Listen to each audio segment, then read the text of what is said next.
2 motor சைக்கிள்கள் வேக கட்டுப்பாட்டை இழந்து விபத்து, ஒருவர் பலி. கஷ்டமான காலகட்டத்தில் நாட்டை பொறுப்பேற்றவர் மீது மக்கள் நம்பிக்கை வைக்க வேண்டும். ரஞ்சித் சியாம்பலப்பிட்டிய தெரிவிப்பு. அரச ஊழியர்களை இந்த அரசு ஏமாற்றுகிறது. இன்றைய நாளுக்கான வானிலை முன்னறிவிப்பு.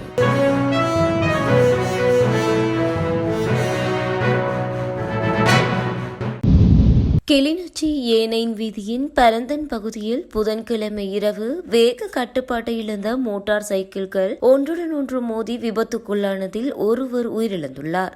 மேலும் ஒருவர் படுகாயமடைந்த நிலையில் கிளிநொச்சி மாவட்ட பொது வைத்தியசாலையில் அனுமதிக்கப்பட்டுள்ளார். கிளிநொச்சியிலிருந்து பரந்தன் நோக்கி சகோதரர்கள் இருவர் பயணித்த மோட்டார் சைக்கிள் ஒன்றுக்கு பின்னால் அதிக வேகத்தில் சென்ற மோட்டார் சைக்கிள் மோதி குறித்த விபத்து இடம்பெற்றுள்ளது.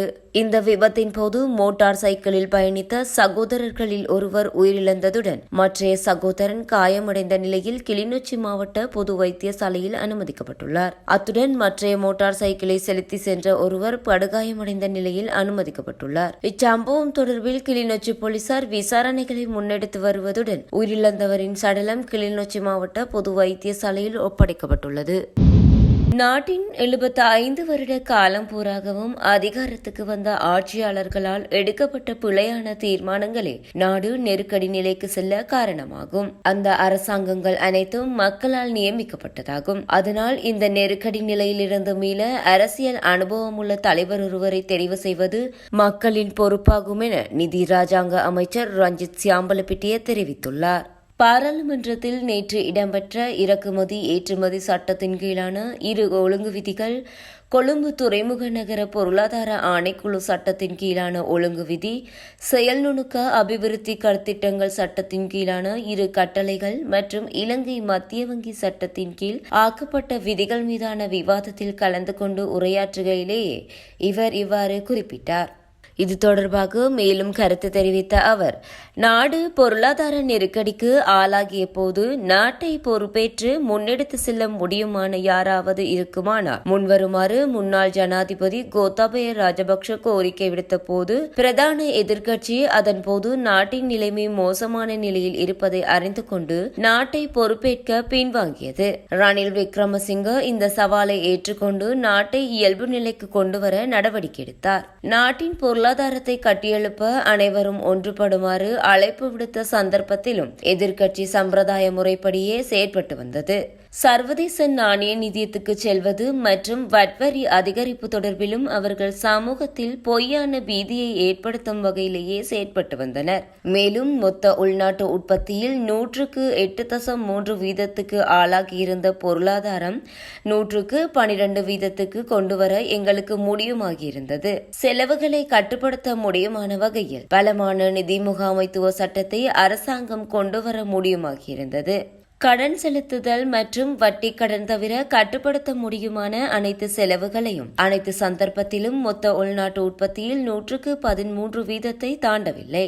நாடு பொருளாதார ரீதியில் கஷ்டமான காலப்பகுதியில் நாட்டை பொறுப்பேற்று நாட்டை ஓரளவு ஸ்திர நிலைக்கு கொண்டுவர ஜனாதிபதி ரணில் விக்ரமசிங்க நடவடிக்கை எடுத்திருக்கிறார். எனவே வீழ்ச்சி அடைந்திருந்த இந்த நாட்டை கட்டியெழுப்பிய நபர் மீது நம்பிக்கை வைப்பது ஜனாதிபதி தேர்தலில் சரியான தீர்மானம் எடுக்கும் என நம்புகிறோம் என தெரிவித்துள்ளார்.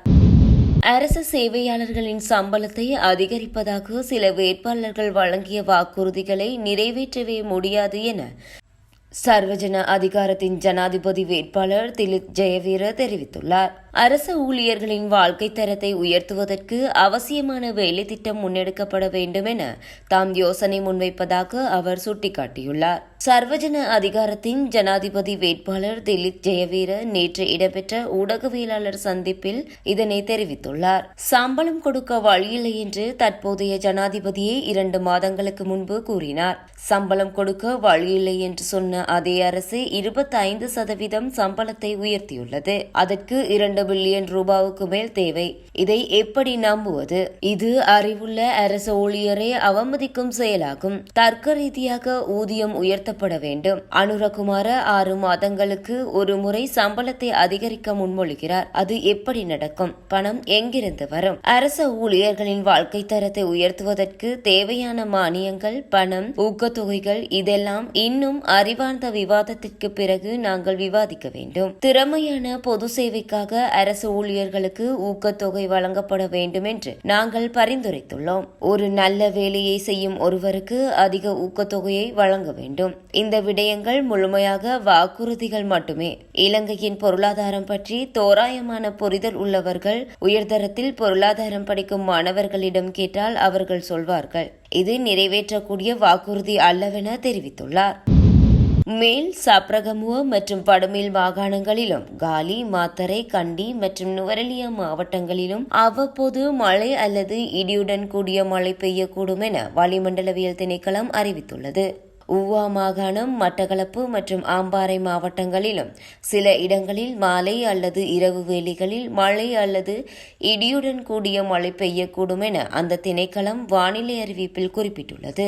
மத்திய மலைநாட்டின் மேற்கு சரிவு பகுதிகளிலும் வடக்கு, வடமத்திய மற்றும் வடமேல் மாகாணங்களிலும் அம்பாந்தோட்டை மற்றும் திருகோணமலை மாவட்டங்களிலும் அவ்வப்போது மணித்தியாலத்திற்கு 40 தொடக்கம் 45 கிலோமீட்டர் வரையான வேகத்தில் பலத்த காற்று வீசக்கூடிய சாத்தியம் காணப்படுகின்றது. இடியுடன் கூடிய மழையுடன் தற்காலிக பலத்த காற்று மற்றும் மின்னலினால் ஏற்படக்கூடிய ஆபத்தை குறைப்பதற்கு தேவையான நடவடிக்கைகளை மேற்கொள்ளுமாறு வளிமண்டலவியல் திணைக்களம் பொதுமக்களிடம் கோரியுள்ளது. அதே நேரம் சூரியனின் தென் திசை நோக்கிய இயக்கத்தின் காரணமாக இவ்வருடம் ஆகஸ்ட் மாதம் 28ஆம் திகதியிலிருந்து செப்டம்பர் மாதம் 6ஆம் திகதி வரை இலங்கையின் அகலங்குகள் நேராக உச்சம் கொடுக்க உள்ளது. அதற்கிணங்க இன்று நண்பகல் 12:08 அளவில் ஹகுங்கல்ல, நெலுவ மற்றும் யாழ ஆகிய பிரதேசங்களுக்கு மேலாக சூரியன் உச்சம் கொடுக்க உள்ளது.